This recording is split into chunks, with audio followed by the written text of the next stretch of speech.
की जेव्हा तुम्ही म्हटले की तुम्ही गुरूंना बोलवा आणि गुरु बघा, तेव्हा मला स्वामींचे डोळे दिसले स्पष्ट, म्हणजे अगदी खऱ्या माणसाचे डोळे आपल्याला दिसतात तसे दिसले.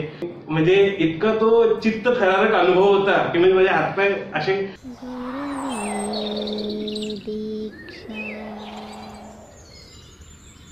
माझं नाव ज्ञानेश देशमुख. डॉक्टर गुरव यांच्याकडे रेकी शिकायला आलो होतो. पण रेकी म्हणजे एक्झॅक्टली काय आणि ते आपल्याला कसं मदत करू शकतं या गोष्टीवर माझा थोडासा विश्वास कमी होता. ज्या वेळेला डॉक्टर गुरव यांनी आम्हाला रेकीची दीक्षा दिली त्या वेळेपासून आजपर्यंतचा जो प्रवास आहे तो कम्प्लिटली डिफरंट आहे. म्हणजे ह्या प्रवासात इतके छान छान अनुभव आलेत त्यातनं. मी ज्या वेळेला साधना करायला बसायचो म्हणजे त्यावेळेला मला असं होतं की मला फक्त शंकराची पिंडच दिसते, मला बाकी काही दिसतच नाही. त्या वेळेपासून मला खूप व्हायब्रेशन्स जाणवायला लागले. म्हणजे आपण पहिल्या क्रियेपासूनच मला हातात माझ्या व्हायब्रेशन्स जाणवायला लागले. आणि त्यानंतर असा अनुभव आला की कंटिन्यू डोळ्यातनं पाणी सुरू व्हायला लागलं आणि ते थांबेच ना. म्हणजे आपले डोळे बंद आहेत पण कंटिन्यू पाणी वाहते, का ते माहिती नाही. आपल्याला काही दुःख नाही, काही नाही, पण ते अश्रू कंटिन्यू वाहत आहे. तर असा एक अनुभव आला. तिसरी गोष्ट म्हणजे तर झालं असं होतं की आम्ही असं जस्ट मी आणि आई असं जस्ट आम्ही बाजारात गेलो होतो. आम्ही एका सोनाराच्या दुकानात गेलो. तिला एक हार फार आवडला होता. म्हणजे ती म्हटली खूपच आवडलाय मला. आणि 15 दिवसातच असं झालं की ते पैसे तयार झाले आणि तिलाच न सांगता मी गेलो आणि तिच्यासाठी घेऊन आलो. आणि म्हणजे तिचा जो आनंद होता तो मला जास्त हे होता, कारण माझं तिच्याशी खूप जवळ आहोत आम्ही दोघं. म्हणजे आमचा असा विचार होता की आपली काहीतरी इन्व्हेस्टमेंट हवी आहे. तर आत्ताच परवाच आम्ही एक दुकान बघून आलो. मी सरांशी त्याच्याबद्दल चर्चाही केली. आणि माझा अनुभव असा त्यातला की जेव्हा मी जेव्हा मी साधना करायचो तेव्हा मला ते 2 आकडे दिसायचे की 32 आणि 18 असा आकडा मला कायम दिसायचा. मला तेव्हा कळत नव्हतं की ते काय होतं. पण परवा जेव्हा आमचं बोलणं झालं तेव्हा मला कळलं की ते आकडे असे होते की म्हणजे 32 लाखाचं दुकान आणि 18,000 भाडं, असं तो आकडा मला दिसत होता. कारण म्हणजे तेजस्विनी जेव्हापासून तिने रेकी केली तेव्हापासून ती माझ्या 4 महिने सतत मागे लागली होती की तुला जायलाच पाहिजे. पण मी असं विचार करायचो, अरे आपण पूर्ण एक दिवस कसं काय बसणार तिथे, एवढे 11 तास कसे काय बसणार. पण 11 तासापेक्षा ते 11 तास वाटतच नाही. ते असं वाटतं अरे 3च तास बसलोय आपण काही केलंच नाहीये अजून. म्हणजे असं 2 वाजतात, असे 4 वाजतात, असे 7 वाजतात, काहीही कळत नाही की आपला वेळ कुठे जातोय.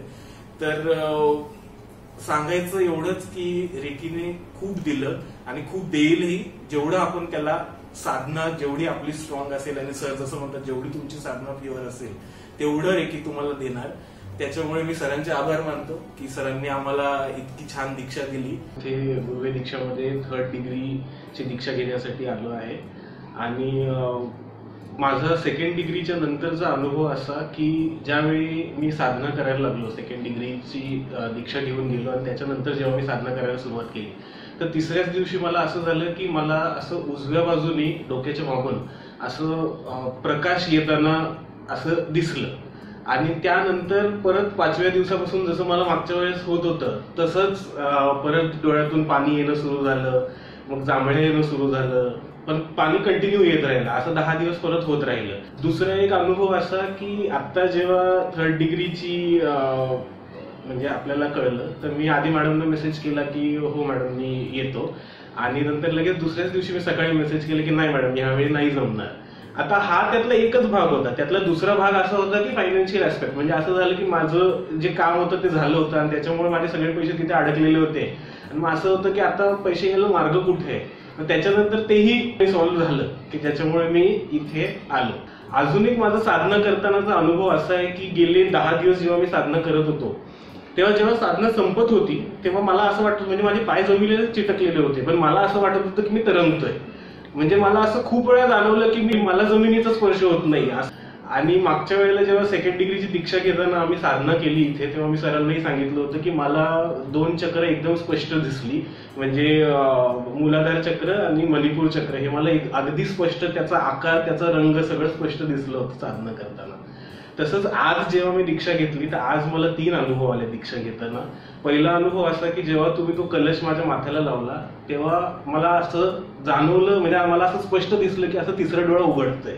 दुसरा अनुभव असा की जेव्हा तुम्ही म्हटले की तुम्ही गुरूंना बोलवा आणि गुरु बघा, तेव्हा मला स्वामींचे डोळे दिसले स्पष्ट, म्हणजे अगदी खऱ्या माणसाचे डोळे आपल्याला दिसतात तसे दिसले. तेव्हाच मी स्वामींना म्हटलं की स्वामी तुम्ही मला तुमच्या नयन कमलांचं दर्शन दिलं, तसंच मला तुमच्या पादुकांचं दर्शन पाहिजे. स्वामींनी मला तेही दर्शन आज दिलं आणि म्हणजे इतका तो चित्त थरारक अनुभव होता की म्हणजे माझे हातपाय असे थरथर कापत होते आणि सर म्हणत होते की नाही तुम्ही नमस्कार करा, तुम्ही नमस्कार करा. आणि मी स्वामींना म्हणतोय स्वामी तुम्ही मला अजून दर्शन द्या, तुम्ही मला इतकं छान दर्शन दिलेलं आहे. तुम्ही म्हणजे तुम्ही माझे जे आराध्य आहेत महादेव त्यांचं तुम्ही रूप आहे, तर त्यांनी मला त्याही रूपात दर्शन दिलं आज. म्हणजे ते इतकं असा अनुभव मी कधीच घेतला नाही आणि म्हणजे हे खूप वेगळं आहे, म्हणजे आपण शब्दात सांगूच शकत नाही, इतका वेगळा अनुभव तो होता.